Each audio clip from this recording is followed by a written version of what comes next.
You're listening to the Daily Sales Tips podcast, and I'm your host, Scott Ingram. Today's tip comes from Deb Calvert. Deb wrote Discover Questions and Stop Selling and Start Leading. She founded the Sales Experts channel and People First Productivity Solutions, and she's a certified sales and executive coach. She's one of the 65 most influential women in business, a top 30 sales guru, and inductee into the Sales Hall of Fame. Here she is.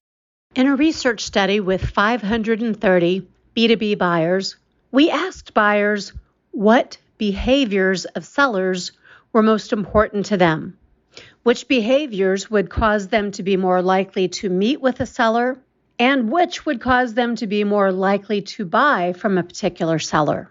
One of the top-rated behaviors that buyers want to see more frequently from sellers is this one.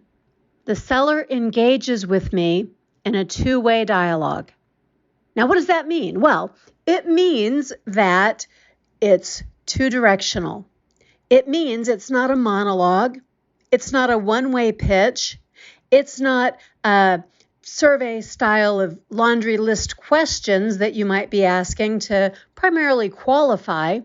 Instead, it's a real conversation, one where the buyer feels heard and dignified, one where they have an opportunity to really participate in creating what they want.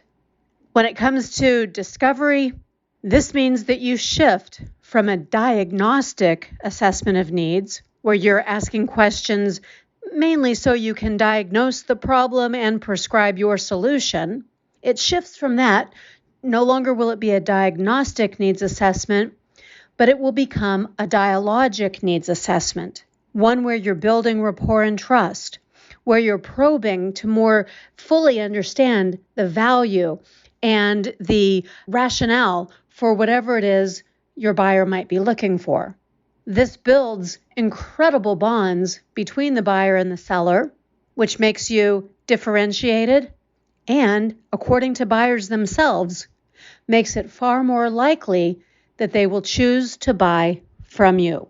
For links to connect with Deb, with People First Productivity Solutions, the Sales Experts channel, and to get a copy of her bestseller, Discover Questions Get You Connected, just click over to DailySales.Tips/811. Once you've done that, be sure to come back tomorrow for another great sales tip. Thanks for listening.